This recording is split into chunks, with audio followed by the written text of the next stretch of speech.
পা রাখতে হবে বন্ধুরা। মাঠটা দিয়ে নেবেন, দেখেন আকার দিয়ে দিবেন। কত বড় আকার।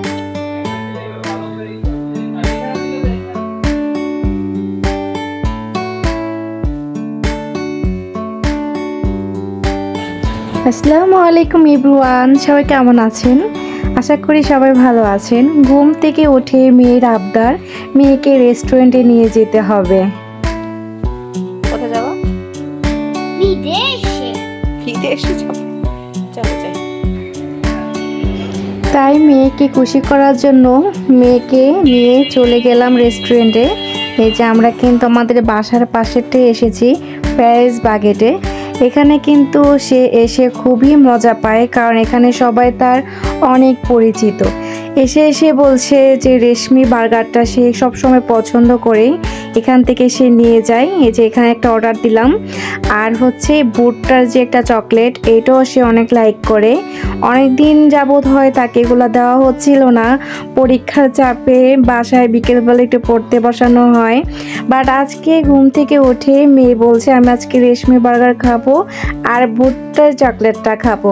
যাই হোক, মেয়ে যেহেতু বলেছে ঘুম থেকে উঠেছে, একটা নাস্তারও প্রয়োজন, তাই মা মেয়ে চলে গেলাম বার্গারের জন্য। এই যে এটা হচ্ছে মানহার জন্য আর আমার জন্য একটা এনেছিলাম।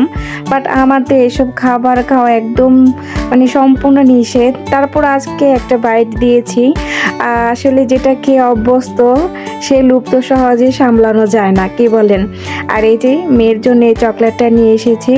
সে কিন্তু অনেক খুশি হয়েছে। সে ঘুম থেকে উঠে আমাকে বলছিল চলো চলে যাই। তাই মা মেয়ে আজকে মানহার জন্য কিনে এসেছি রেশমি বার্গার। মানহা এটা অনেক পছন্দ রে, কারণ হচ্ছে এটা চিকেন ছিল, দ্বিতীয়ত এটা অনেক ঝাল নাই। কারণ বাহিরের নর্মাল বার্গারগুলো অনেক ঝাল হয়, প্যারিসের যে বার্গারগুলো একদম জাল ফ্রি, কোনো চিলি এখানে ইউজ করা হয় না। আর আমার কাছেও ভালো লাগে। আর এই যে মানহা কিন্তু খুবই মজা করে খাচ্ছিল, সে আসলে পছন্দ করে। আজকে পুরোটা ব্লগই থাকবে মানহার খুনসুটি দিয়ে, কি বলেন? আজকে মেয়েটার পরীক্ষা চলছে, তাই একটু চাপ, তার অঙ্ক পরীক্ষা কালকে। সে বসে বসে ভাবছিল যে কবে আমার পরীক্ষা শেষ হবে, কবে আমরা খেতে যাব বড় একটা রেস্টুরেন্টে। যাই হোক, আমিও একটু খেয়ে নিলাম। এই যে আমারটা আমি নিয়েছি এই সাইড দিয়ে। খাওয়া দাওয়া কমপ্লিট করে মানহাকে পড়তে বসিয়েছি। আচ্ছা লিখে বল, লিখে বল। দাদা বুদু নিচে লিখে। এই সুন্দর করে লেখো। তারপর কি লিখতে হবে? বড় কাঠটা পা রাখতে হবে বন্ধুরা।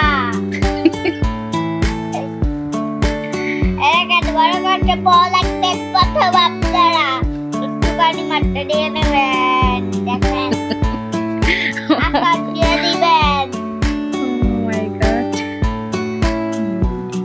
কত বড় আকার দিবেন, এত বড় আকার চ দিয়ে দিবেন। চ দেখাচ্ছ কি সুন্দর করে লেখাচ্ছি। দেখো তো হয়েছে কিনা, আর কিছু বাকি আছে কিনা। পয়াকার পা, পা প, তারপর কি দিতে হবে? বস। এই একটা চন্দ্রবিন্দু দিতে হবে। চন্দ্রবিন্দু দিতে হবে। স্বাভাবিক হও, স্বাভাবিক হও। আল্লাহ, হয়েছে? হ্যাঁ, গুড।